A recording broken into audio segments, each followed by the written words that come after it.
Hello friends, स्वागत है आपका आज के इस वीडियो में। तो आज का जो हमारा क्वेश्चन है वो है एक्सरसाइज 1.2 का क्वेश्चन नंबर 3 है। चलिए हम लोग वीडियो को शुरू करते हैं और क्वेश्चन नंबर 3 को पढ़ते हैं। तो क्वेश्चन नंबर 3 हमारा कह रहा है कि अभाज्य गुणनखंडन विधि द्वारा निम्नलिखित पूर्णांकों के HCF और LCM ज्ञात कीजिए। यानी कि हम लोग को अभाज्य गुणनखंड विधि के द्वारा HCF निकालना है और LCM निकालना है। तो हमारा तीसरा का पहला नंबर क्वेश्चन में यहाँ पे हमारा 3 गो संख्या दिया हुआ है, यानी कि 12, 15 और 21 का हम लोग को अभाज्य गुणनखंड विधि के द्वारा HCF निकालना है और LCM निकालना है। तो चलिए हम लोग वीडियो को शुरू करते हैं और क्वेश्चन को सॉल्व करते हैं। तो हमारा पहली संख्या 12 हो गया, तो यहाँ पर लिखेंगे पहली संख्या।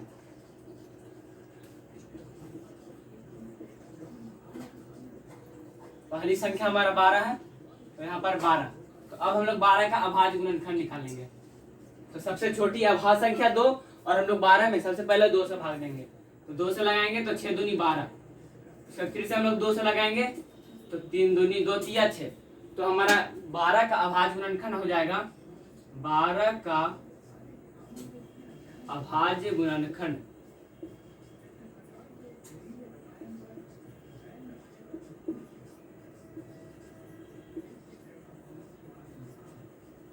अभाज्य गुणनखंड बराबर यहाँ पर लिखते हैं क्या हो जाएगा 2 गुना 2 और गुना 3। तो 2 गुना 2 और गुना 3। तो आप यहाँ पर देख रहे होंगे कि यहाँ पर 2 का क्या है, यानी कि 2 हमारे कितने बार है, तो 2 बार है। ये एक बार हो गया और एक बार हो गया।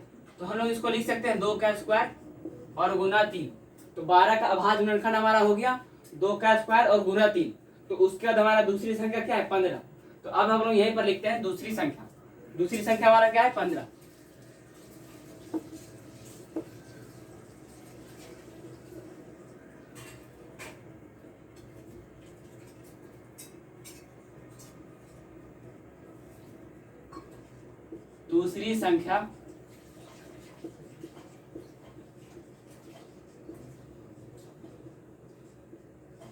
दूसरी संख्या हमारा 15 है।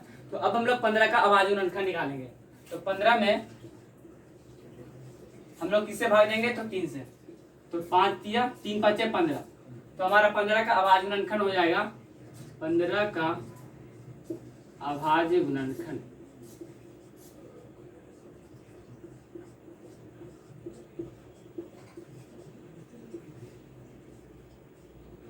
अभाज्य गुणनखंड क्या हो जाएगा 3 और 5। तो यानी कि 3 गुना 5।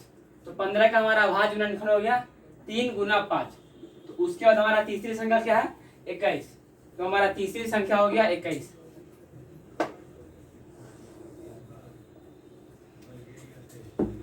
तो तीसरी संख्या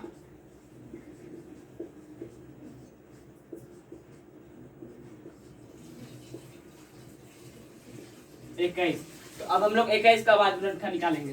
तो 21 में हम लोग सबसे पहले 3 से भाग देते हैं। तो 3 सते 21। तो 21 का अभाज्य गुणनखंड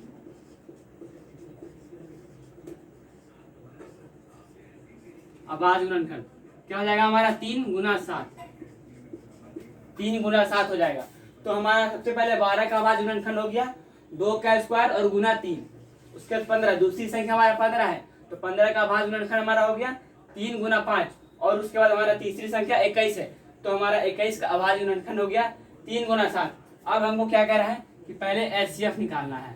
तो HCF मैंने आपको बताया था कि जब हम लोग अभाज्य गुणनखंड निकालें और उसके बाद जब हम लोग को अभाज्य गुणनखंड में HCF निकालना हो तो उभयनिष्ठ अभाज्य गुणनखंड को हम लोग HCF बोलते हैं।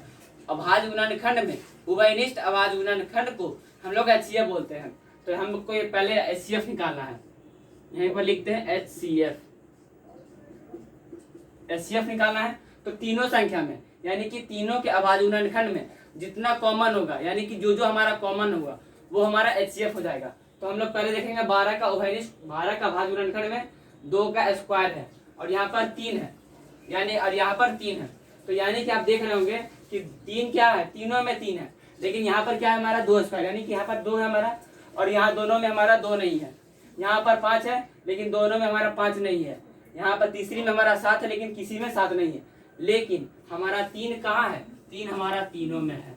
तीन हमारा तीनों में है, तीन हमारा तीनों में है। तो यानी कि जब तीन तीनों में है तो तीन हमारा कॉमन हो जाएगा, तो हमारा उभयनिष्ठ अभाज्य गुणनखंड 3 हो जाएगा, तो हमारा एचसीएफ कितना हो जाएगा, 3 हो जाएगा। यानी कि उभयनिष्ठ अभाज्य गुणनखंड में, यानी कि उभयनिष्ठ अभाज्य गुणनखंड को हम लोग एचसीएफ बोलेंगे। अब उसके बाद हम लोग को क्या निकालना है, तो एलसीएम। अब हम लोग एलसीएम निकालना है, तो यहीं पर हम लोग लिखेंगे एलसीएम। तो एलसीएम का मैंने बताया था कि उच्च घात और शेष सभी अभाज्य गुणनखंड के गुणनफल को हम लोग क्या बोलेंगे, एलसीएम। उच्च घात और शेष सभी अभाज्य गुणनखंड के गुणनफल को हम लोग एलसीएम बोलते हैं। तो सबसे पहले जो जिसका उच्च घात होगा हम लोग उसको लिखेंगे। तो आप देख रहे होंगे कि यहाँ पर 2 का स्क्वायर है, यहाँ पर 3 पर पावर 1 है, यहाँ भी 3 पर पावर 1 है, यहाँ पर 5 पर पावर 1 है, यहाँ पर 3 का पावर 1 है और 7 का पावर 1 है। तो हम लोग का सबसे पहले उच्च घात क्या है, तो 2 का स्क्वायर, यानी कि 2 कितना बार है, 2 बार। तो यहाँ पर हम लोग 2 का स्क्वायर लिखेंगे। उसके बाद अब सबका घात कितना है, 1 है। तो अब हम लोग क्या लिखेंगे, जितना शेष अभाज्य गुणनखंड बचा उसको अब लिख देंगे। तो यहाँ पर 3 क्या है, तीनों में है, तो यहाँ पर एक ही 3 लिखाएगा। 3 तीनों में है लेकिन लिखाएगा एक 3। उसके बाद हमारा क्या हो जाएगा, 5 और उसके बाद 7, यानी कि उच्च घात और शेष सभी अभाज्य गुणनखंड के गुणनफल। तो 2 का हमारा स्क्वायर हो जाएगा 4, उसके बाद 5 तिया 15 और 15 सते 105, 15 सते हमारा 105 हो गया। अब हम लोग इसको गुना करेंगे, तो 5 चक 20 के 0, बाकी बचा 2 और यहाँ पर 2 और 4, तो हमारा कितना आ गया, 420। तो यानी कि हमारा एलसीएम कितना आ गया, 3 आ गया, और हमारा एलसीएम कितना आ गया, 420। तो यानी कि 12, 15 और 21 का एचसीएफ हमारा कितना आ गया, 3 आ गया, और हमारा एलसीएम कितना आ गया, 420। तो पहला नंबर यानी कि क्वेश्चन नंबर 3 का पहला नंबर हमारा क्वेश्चन समाप्त हो गया है। तो उसके बाद हम लोग को क्वेश्चन नंबर 2 है, उसके लिए पहले बोर्ड को साफ कर लेते हैं।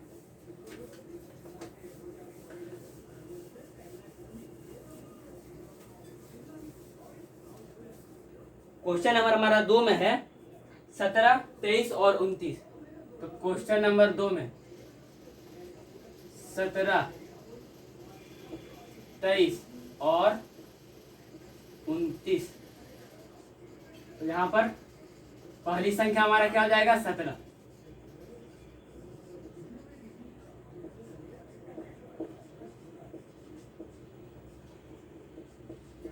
पहली संख्या हमारा 17 है। तो अब हम लोग 17 का अभाज्य गुणनखंड निकालेंगे। तो 17 का अभाज्य गुणनखंड,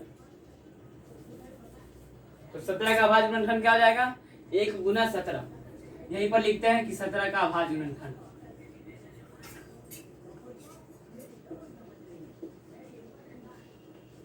सत्रह का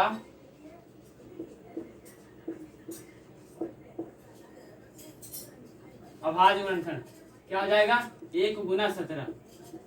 1 गुना 17, क्योंकि हम लोग 17 में अगर 1 से भाग देंगे तो हमारा कितना आ जाएगा, 17 आ जाएगा। तो हमारा क्या हो जाएगा, अभाज्य गुणनखंड 1 गुना 17। अब उसके हमारा दूसरी संख्या क्या है, 23। तो हम लोग यहीं पर लिखते हैं दूसरी संख्या।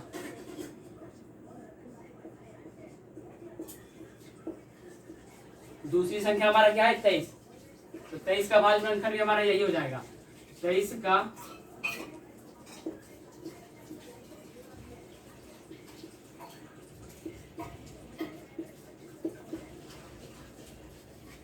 अभाज्य गुणनखंड क्या हो जाएगा, 1 गुना 23। तो हमारा 17 का अभाज्य गुणनखंड हो गया 1 गुना 17 और 23 का अभाज्य गुणनखंड हो गया 1 गुना 23। और तीसरी संख्या हमारा 29 है। तो तीसरी संख्या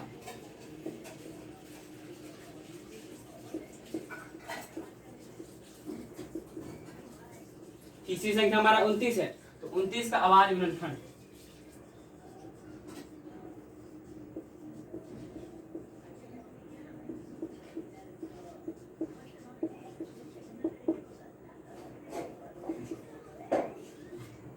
एक गुना 29। तो हमारा 17 का अभाज्य गुणनखंड, 17 का अभाज्य गुणनखंड 1 गुना 17, 23 का अभाज्य गुणनखंड 1 गुना 23 और 29 का अभाज्य गुणनखंड हो गया 1 गुना 29। तो उसके बाद हम लोग एचसीएफ निकालेंगे। तो एचसीएफ और एलसीएम। तो एचसीएफ का बताया था कि उभयनिष्ठ अभाज्य गुणनखंड को एचसीएफ बोलेंगे। तो तीनों में हमारा उभयनिष्ठ क्या है, 1 है। तीनों में हमारा उभयनिष्ठ क्या है, 1 है। तो हमारा एचसीएफ कितना आ जाएगा, 1 आ जाएगा। और उसके बाद एलसीएम, तो एलसीएम हमारा क्या होगा, उच्च घात। तो यहाँ पर सबका घात कितना है, 1 है, यानी कि उच्च घात हमारा कोई भी नहीं है। और उसके बाद शेष सभी अभाज्य गुणनखंड, तो बाकी जो भी हमारा है उसको लिख देंगे। तो यानी कि 17 के बाद 23 और गुना 29, तो हमारा एलसीएम क्या हो जाएगा, शेष सभी अभाज्य गुणनखंड के गुणनफल को एलसीएम बोलेंगे, क्योंकि हमारा उच्च घात तो नहीं है और उच्च घात नहीं है, तो उसके बाद हमारा क्या बचा, जो बचेगा उसके गुणनफल को हम लोग एलसीएम बोलेंगे। उसके बाद इसको हम लोग गुना करेंगे, तो पहले 17 को 23 से गुना करेंगे, तो 23 गुना 17, 7 21 के 1, बाकी बचा 2, 7 दूनी 14, 14 2 16, 3 इकाई 3 और 2 इकाई 2, 1 और 6 3 9 और 2 1 3। उसके बाद हम लोग इसको अब 29 से गुना करेंगे, तो 29 से गुना 9 इकाई 9, 9 9 81 के 1, बाकी बचा 8, 9 3 27 और 27 और 8 35। उसके बाद 2 इकाई 2, 9 दूनी 18 के 8, बाकी बचा 1, 3 दूनी 6 और 6 1 7, तो 9 3 8 5 13 के 3, बाकी बचा 1, 7 3 10 और 1 11। तो हमारा एलसीएम कितना आ गया, 11 339। तो हमारा एलसीएम कितना आ गया, 1 आ गया, और एलसीएम कितना आ गया, 11,339। तो क्वेश्चन नंबर 2 भी हमारा सॉल्व हो गया है। उसके बाद हमारा लास्ट क्वेश्चन है क्वेश्चन नंबर 3, लास्ट है। तो लास्ट हमारा क्वेश्चन क्या है, 8 9 और 25। तो क्वेश्चन नंबर 3 हमारा लास्ट है, 8 9 और 25,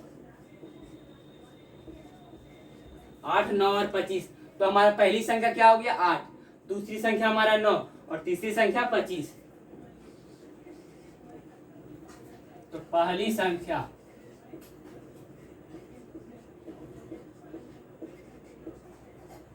हो गया हमारा 8। अब हम लोग 8 का अभाज्य गुणनखंड निकालेंगे।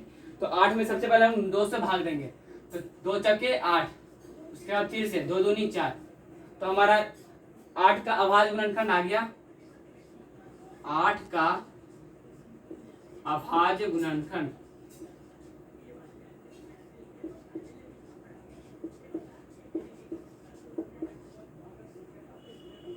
आठ का अभाज्य गुणनखंड 2 गुना 2 और गुना 2, यानी कि 2 कितना बार है, तो 3 बार है। तो 2 और गुना 2, तो 2 कितने बार है, 3 बार। तो 2 का हम लोग क्यों लिख लिए। उसके बाद हमारा तीसरी संख्या, दूसरी संख्या क्या है, 9। तो यहाँ पे लिखेंगे दूसरी संख्या,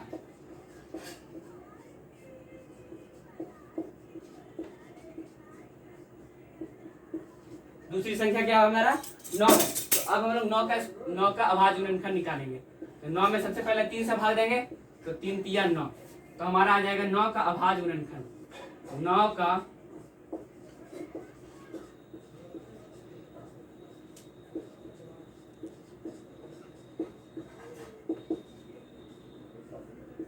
का अभाज्य गुणनखंड 3 गुना 3, यानी कि 3 स्क्वायर।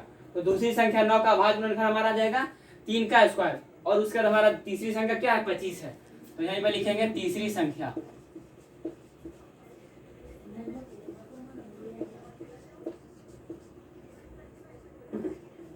और 25 का अभाज्य गुणनखंड निकालेंगे। तो सबसे पहले 5 से भाग देंगे, तो 5 कितना बार आ गया, 2 बार। तो 25 का अभाज्य गुणनखंड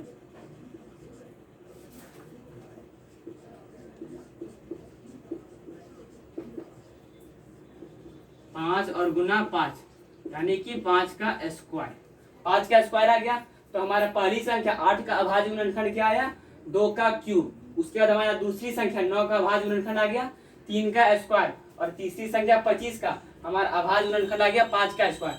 तो अब हम लोग एचसीएफ निकालेंगे। तो पहले एचसीएफ,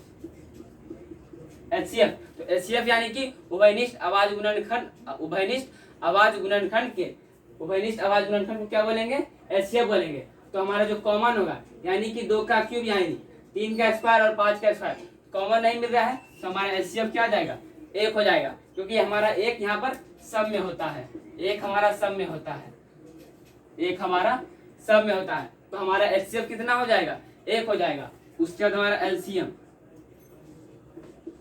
तो सबसे पहले उच्च घात। तो उच्च घात हमारा क्या है, 2 का क्यूब। तो यहाँ पर लिखेंगे 2 का क्यूब। उसके बाद हमारा क्या हो जाएगा 3 का स्क्वायर, 5 का स्क्वायर, यानी कि उच्च घात, और उसके सारा का उच्च घात है क्योंकि इसका 3 है, यानी कि उच्च घात हम लोग कह सकते हैं कि उच्च घात 2 का क्यूब, और उसके बाद शेष सभी अभाज्य गुणनखंड। तो 2 का क्यूब कितना हो जाएगा 8, 3 का स्क्वायर 9 और 25। तो इसके गुना करने के बाद जो हमारा आएगा तो वो हमारा एलसीएम हो जाएगा। तो आप लोग को कुछ भी नहीं करना है, बस हमारे कमेंट में, वीडियो के कमेंट में एलसीएम करके और जो इसका आएगा गुना करने के बाद उसको आपको लिख के यहाँ पे सेंड कर देना है, और मैं आप लोग का आंसर मिलाऊंगा। तो क्वेश्चन नंबर 3 का हमारा तीनों क्वेश्चन सॉल्व हो गया है। बस आपको क्वेश्चन नंबर 3 का एलसीएम का यहाँ पर आंसर भरना है और हम लोग को सेंड कर देना है। तो हम लोग मिलते हैं क्वेश्चन नंबर 4 के साथ, और तब तक के लिए जय हिंद।